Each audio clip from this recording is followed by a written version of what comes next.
माननीय प्रधानमंत्री जी 25 तारीख को मर्यादा पुरुषोत्तम प्रभु श्री राम के मंदिर में आ रहे हैं। मैं उनका अभिनंदन करता हूं, स्वागत करता हूं और प्रभु श्री राम के नागरिकों को, देवतुल्य जनता को मैं बधाई देता हूं और उनका भी अभिनंदन करता हूं और आशा करता हूं कि प्रधानमंत्री जी के आने से जो अयोध्या में लोगों के घर उजाड़े गए हैं उनको फिर से बसाया जाएगा। थोड़े में ज्यादा स्वाद, यही तो है इसकी खास बात। वाओ मम्मा, क्या स्वाद है। अरे मेरे राजा, सबका राजा आरती और मसाला। आशा करता हूं कि जो किसानों की भूमि जमीन करोड़ों की करोड़ियों में ली गई है, उन्हें उचित मुआवजा देने का दरवाजा खुलेगा और जो बेरोजगार हैं, पढ़े लिखे जवान हैं, बड़ी बड़ी डिग्रियां लिए हैं, जिनकी संख्या लाखों में है, उनके आने से, प्रभु श्री राम के मंदिर में आने से, दर्शन करने से इन सभी प्रदेशवासी और देशवासियों को सरकारी नौकरी मिलने का दरवाजा और संकल्प लेंगे और मैं उनका अभिनंदन करता हूँ, स्वागत करता हूँ। यूं तो मुझे नहीं बुलाया गया,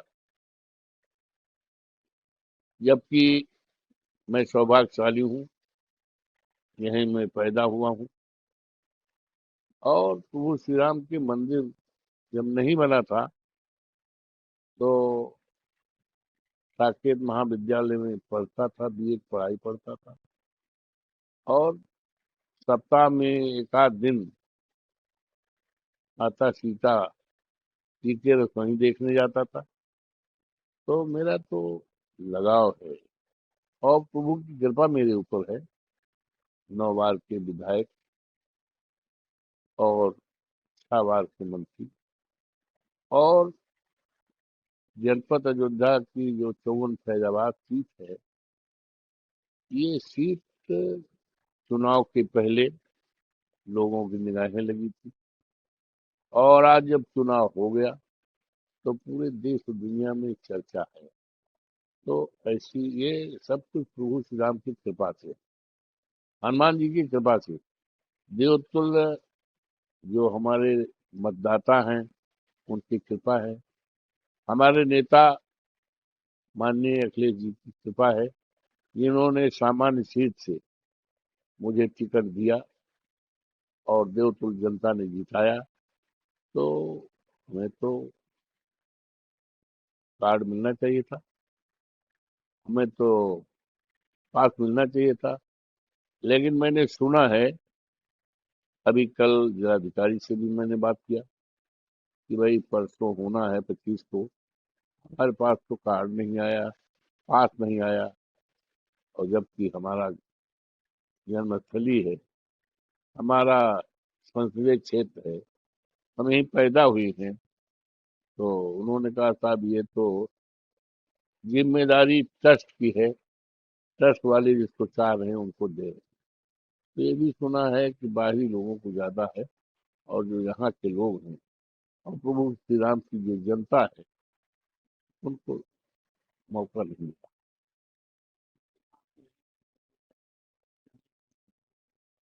है। अरे भाई इच्छा तो क्या, हमें तो बुलाया जाए तो मैं नंगे पैर स्नान करके कपड़ा पहन के नंगे पैर पहुंचेंगे, नंगे पैर पहुंचेंगे। लेकिन अब पता नहीं क्या उनकी विचारधारा है, क्यों हमें इग्नोर कर रहे हैं, ये तो वही लोग जाने, ट्रस्ट के लोग जाने।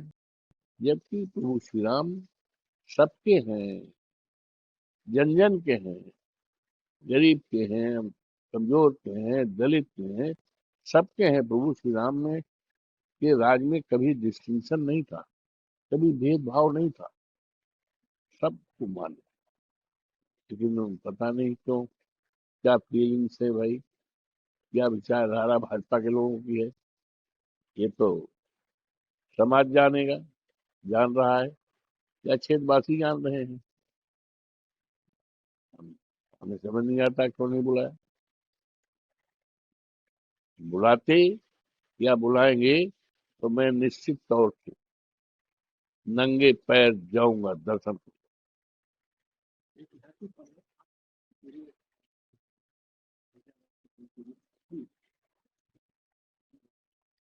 तो ये तो समझना चाहिए भाई, ये ट्रस्ट के लोगों को, भाजपा के लोगों को, जो अपने को अधिकारी मानते हैं कि राम हमारे ही हैं, यही तो बात है ना। जो राम पर का अधिकार मानते हैं, ये तो उनकी सोच होनी चाहिए, जबकि राम किसी एक के नहीं है। राम तो सबके हैं, हमारे भी हैं, आपके भी हैं, इनके हैं, सबके राम हैं। लेकिन ये तो कि राम हमारे ही हैं, राम को दर्शन के हम ही हकदार हैं, ये सोच भारतीय जनता पार्टी की। देखिए दोस्तों, ये जो 2047 की जो बात भारतीय जनता पार्टी के लोग करते हैं, या शासन में जो हैं बात करते हैं, तो 2047 किसने देखा है? अगर ईमानदारी की बात कही जाए तो राजनीतिक पार्टियों का मैनिफेस्टो होता है, जिसे चुनाव घोषणा पत्र कहते हैं।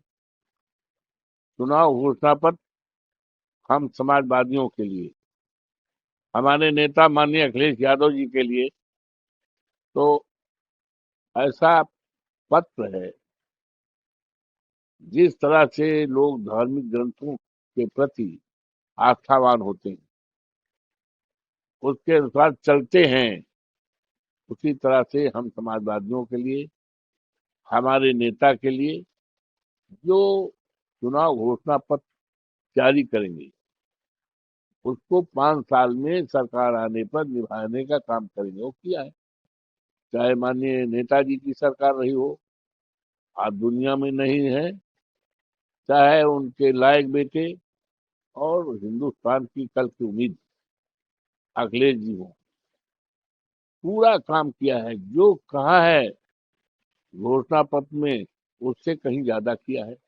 और भारतीय जनता पार्टी ने कुछ नहीं किया, कोई काम नहीं किया।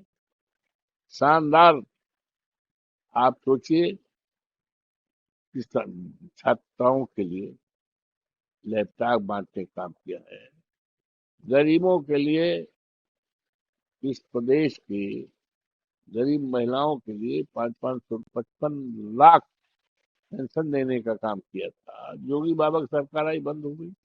किसानों के लिए काम किया था। और यही नहीं, लखनऊ से आगरा इतना बढ़िया बनाया है कि उसको ये लोग सोच नहीं सकते हैं। कैंसर इंस्टीट्यूट बनाया, ये सोच नहीं सकते।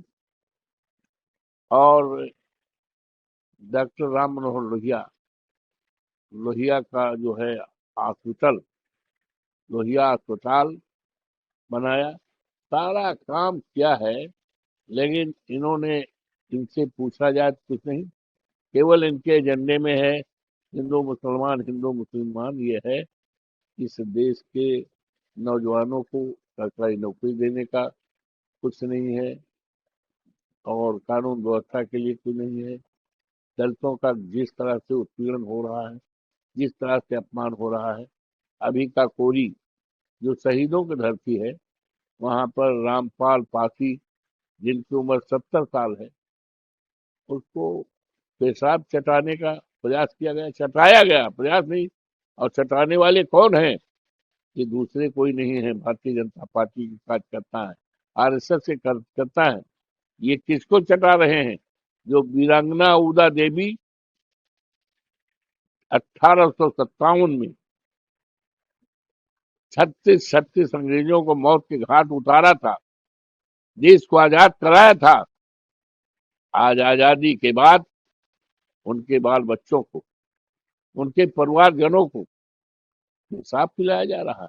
ये आज ऐसी सरकार है। तो 2047 की बात करना जनता को बेवकूफ बनाना है। जनता बहुत समझदार है। होना ये चाहिए कि जो चुनाव में घोषणा पत्र जारी किया गया है उसके अनुरूप काम करना चाहिए। तो उसके अनुरूप तो कोई काम किया नहीं जा रहा है। दिन अपने आप बीतता जा रहा है और जनता की समस्याएं और बढ़ती जा रही, परेशानियां दुश्वारियां बढ़ती जा रही। ये है, तो इससे देश नहीं बनेगा। देश तब बनेगा जब देश के जो अमर शहीद हैं उनके सपने को साकार किया जाएगा, तभी महान देश हो पाएगा। तभी आप विश्वगुरु बन पाएंगे। विश्वगुरु नहीं बन पाएंगे। एक तरफ करोड़ों करोड़ों नौजवान पढ़े लिखे बेकार हैं, एक तरफ किसान जाड़े की रात में आवारा जानवरों को, सांडों को रखाने के लिए अपने खेत पे पड़ा है। सांड हमारी खेती भी चरते हैं, जान भी लेते हैं। उत्तर प्रदेश में 5,000 से ज्यादा किसानों के सांडों ने जान ले ली है। इसके बारे में कोई सोच नहीं है। गौशालाएं जो बनी हैं, हमारी गायें जिसको हम माँ कहते हैं, गाय हमारी माता है, उसके पवित्र गोबर से हम धार्मिक अनुष्ठान करते हैं तो उसको बनाते हैं। आज गायें जो है जाड़े में ठिठुर ठिठुर मर रही हैं। उनके लिए अवतार नहीं है, उनके लिए खाने की अच्छा व्यवस्था नहीं है, उनके लिए बीमार है दवाई नहीं है। और इस तरह की बात करना देश को गुमराह करना है। कहा था हमारे प्रधानमंत्री जी ने कि भाइयों बहनों हमारी सरकार बनाओ, हर साल 2 करोड़ नौकरी देंगे। तो 11 साल तो हो गया भैया, जोर डालो 22 करोड़ नौकरी। किसानों को कहा 15 लाख रुपए खाते में आएगा, 5 नया पैसा नहीं आया। तो ये गुमराह करने की बात है। ये कि 2047 का विजन इस देश के लोगों को गुमराह करने का बात है और इसमें कोई सार्थकता नहीं। थोड़े में ज्यादा स्वाद, यही तो है इसकी खास बात। वाओ मम्मा क्या स्वाद है। अरे मेरे राजा, सबका राजा और प्योर मसाला।